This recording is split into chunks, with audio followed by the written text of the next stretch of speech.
अस्सलाम वालेकुम। Lime disease एक बैक्टीरियल इन्फेक्शन है जो टिक बाइट के थ्रू ह्यूमंस में ट्रांसमिट होता है।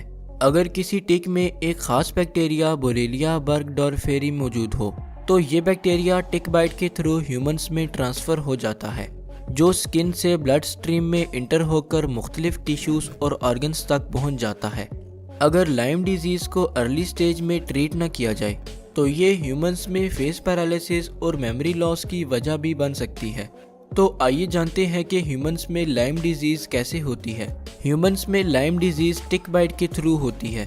अलबत्ता ये डिपेंड करता है कि किस टाइप की टिक आपको बाइट कर रही है और कितने टाइम तक बाइट कर रही है। ऐसी टिक जो ज़्यादातर डियर को बाइट करती हो उसे डियर टिक कहते हैं। अगर टिक बाइटिंग के दौरान डियर को लाइम डिजीज़ हो और उसकी बॉडी में बैक्टीरिया भी मौजूद हो तो ये बैक्टीरिया डियर से टिक में ट्रांसफ़र हो जाता है।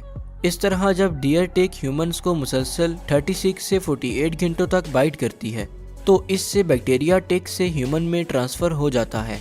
डियर टिक ज़्यादातर ग्रासेस वाली जगहों पर पाई जाती है। यही वजह है कि ऐसे लोग जो वुडी और ग्रासी लैंड्स में रहते हैं उनमें लाइम डिजीज़ के चांसेस ज़्यादा होते हैं। सिम्टम्स: जब बैक्टीरिया टिक बाइट के थ्रू ह्यूमन बॉडी में ट्रांसमिट होता है तो ये ब्लड स्ट्रीम के थ्रू टिश्यूज़ तक पहुंच जाता है, जहां ये बैक्टीरिया टिश्यूज़ को डिस्ट्रॉय करने लग जाता है, जिससे इम्यून सिस्टम इसे फॉरेन पार्टिकल समझकर कॉम्प्लीमेंट सिस्टम को एक्टिवेट कर देता है। अगर इस स्टेज पर लाइम डिजीज़ को डायग्नोज न किया जा सके तो बैक्टीरिया दूसरे टिश्यूज़ और ऑर्गन्स तक फैल जाता है।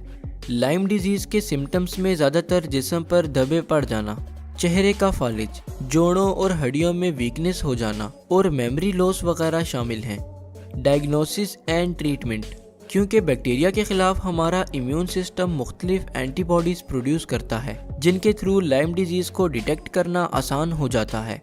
इन एंटीबॉडीज़ को डिटेक्ट करने के लिए ब्लड और जॉइंट फ्लूइड के टेस्ट किए जाते हैं, जिनमें एलिसा, वेस्टर्न ब्लॉट और PCR वगैरह शामिल हैं।